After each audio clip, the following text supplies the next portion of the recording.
আসসালামু আলাইকুম বন্ধুরা, সবাইকে আরও একটি নতুন ভিডিওতে শুভেচ্ছা, অভিনন্দন ও ভালোবাসা।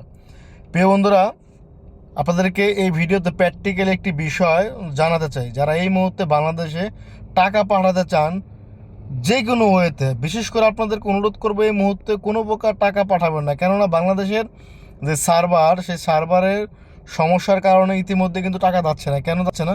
গতকালকে আমি এখান থেকে বাংলাদেশে আমার একটি নাম্বারে কিছু টাকা ফ্ল্যাক্সি লোড করি সরাসরি ইন্টারন্যাশনালভাবে, এই টাকাটি রিটার্ন আবার চলে আসছে। ইভেন বিকাশ করি, সেই টাকাটিও রিটার্ন চলে আসছে। ইভেন হুন্ডির মাধ্যমে বিকাশ করতে গেছি, সেটাও হয় না। তো এই পরিপ্রেক্ষিতে আপনাদেরকে দেখাতে চাই, সরাসরি ব্যাংক থেকে আমি আপনাদেরকে দেখিয়ে দিব যে টোটালি বাংলাদেশের নামটাই আজকে কোনো ব্যাংকের মাধ্যমে পাচ্ছি না। তো চলুন আপনাদেরকে আমি আগে সেই বিষয়টা দেখাই, দেখানোর পরে বাকি বিস্তারিত আপনাদের সঙ্গে আলোচনা হবে। Let's go. তো বন্ধুরা, আমি এখন ইউরোপেতে আপনার ইন্টারন্যাশনাল ট্রান্সপোর্টে আসছি। আমি এখানে যদি অ্যাড বেনিফিশিয়ারিতে যাই, আগে কিন্তু সচরাচর এখানে চলে আসতো আমাদের বাংলাদেশের নাম। আপনারা দেখেন এখানে ট্রানজেকশনে কিন্তু বাংলাদেশের নামটা আসছে, ঠিক আছে। কিন্তু আপনি এখান থেকে বিকাশ করেন কিংবা ক্যাশ পিক আপ কিংবা ব্যাঙ্কে পাঠান, এখানে কিন্তু টাকাটা যাবে না। আবার আপনাদেরকে যেটা বলছিলাম যে নামই আসতেছে না বাংলাদেশের, আমি এখানে যদি আপনার রিচার্জে যাই, আমি যদি এখানে বাংলাদেশ লিখে সার্চ করি, দেখেন বাংলাদেশের নামটা কিন্তু আসতেছে না। তাই এই মুহূর্তে কেউ সরাসরি ব্যাংক থেকে ফ্ল্যাক্সি লোড কিংবা সরাসরি টাকা পাঠানোর থেকে বিরত থাকুন।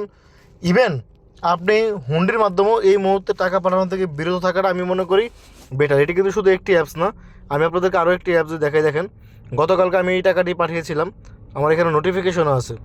আমি গতকালকে টাকা পাঠিয়েছিলাম, সেই টাকাটি যাই নাই, রিটার্ন চলে আসছে। ইভেন যদি এখান থেকেও ইন্টারন্যাশনাল আপনার রিচার্জে যাই, এখানেও কিন্তু দেখেন বাংলাদেশের নামটি আসতেছে না। আমি প্রথমে কিন্তু এই মোবাইলই পেতে চেক করে আশ্চর্য হয়ে গেছি। তো পরবর্তীতে আর কি আপনাদেরকে দেখানোর জন্য মূলত ভিডিওটি মেক করা।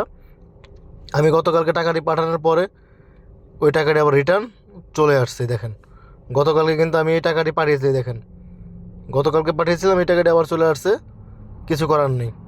তো প্রিয় প্রবাসী বন্ধুরা, যারা এই মুহূর্তে বাংলাদেশে টাকা পাঠাতে চান, যারা এই মুহূর্তে বাংলাদেশে টাকা পাঠাবেন, অবশ্যই একটুখানি সতর্কতা অবলম্বন করবেন। 2টা দিন পরে পাঠান। এমনিতেই তো পরিবারের সঙ্গে ঠিকমতো যোগাযোগ হচ্ছে না, আপনি টাকা পাঠালেও সেটার খবর নিতে পারবেন না। ইভেন এই মুহূর্তে বিশেষ করে ব্যাংকের মাধ্যমে টাকা পাঠালেও হয়তো বা আপনি একটি হয়রানির শিকার হতে পারেন। জাস্ট এজ এ একজন প্রবাসী হিসাবে আমি আপনাদেরকে সতর্ক বার্তা হিসাবে দেওয়া, তাছাড়া অন্য কিছু না। হয়তো অনেকে এই কথাগুলো অনেকভাবে নেবেন, আবার অনেকে আমাদের যারা কর্মকর্তা রয়েছেন তারা হয়তো অন্যভাবে নেবেন। আসলে বিষয়গুলো অন্যভাবে নেওয়ার মতো কোনো কিছু না। অ্যাজ এ আমরা একজন প্রবাসী হিসাবে অন্য একজন প্রবাসীর পাশে দাঁড়ানো, এটাই হচ্ছে মূল উদ্দেশ্য।